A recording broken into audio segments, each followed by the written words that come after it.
Урматтуу кесиптештер, ушу 3 окууга келип атат, 3 окууда 3 башка киши келип атат да. Адахан кимсиң? Бирине берген суроосунун жообун албай атсаң, кийинкиде жооп берем деп коюп, кийинкиде башка бирөөнү жиберип коюп атат да. Ал жерде биздин кесиптештер бир кыйла суроолорду берген да. Мына техникалык аппараттарды качан биздин өзүбүздүн Бишкекке областтык борборлорго келет, качан Казакстанга, Түркияга, Индияга каттаганды токтотобуз деген суроолорго кийинкисинде тагыраак жооп берели деп кеткен бойдон жок да. Эми бул кызыбыз келиптир.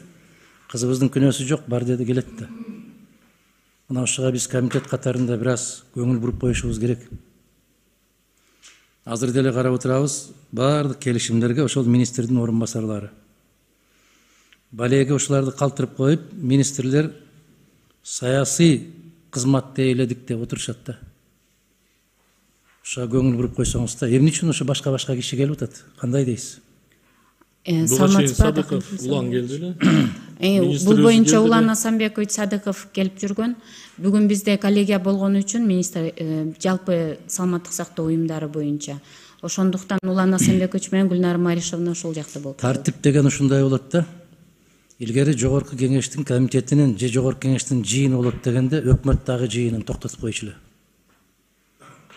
Министрлик эмес. Апаз Жумагулович дагы өкмөттүн жыйынын токтотуп коет эле. Себеби парламентке чакырып атат, эртеңкиге жылдырабыз деп. Мына деген биздин тартиптен башталат, мына жоопкерсиздиктен башталат. Эми ошондо өткөндөгү берилген суроолорго кантип жооп бересиз? Мына азыр 3-чү окууда биз ошол талаптарга кайсылары эске алынды, кандай өзгөртүүлөр киргизилди, кандай сунуштарды киргизип атасыздар? Кантип жооп бересиз эми? Адахан Кимсанбаевич, бул боюнча биздин ошол департаменттин замдиректору бар. Ар бир окууда директор эмес, орун басары бар. Орун басары. Бөлүм башчы жокпу? Ушуга чейин түшүп кеттик да. Кызым, сизде эч күнөө жок, мен сизди күнөөлөп аткан жокмун. Биз тартипти ушуга түшүп кеттик. Муну эске алышыбыз керек.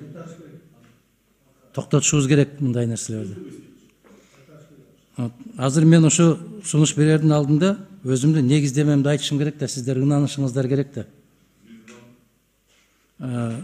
Бир канча суроолор коюлган да бул жерде. Жоопту кийинкиде беребиз деди. Мына кийинкиси ушул, бүгүнкүсү. Менимче дагы бир жолу мен сизден кечирим сурайм, урматтуу кесиптештер.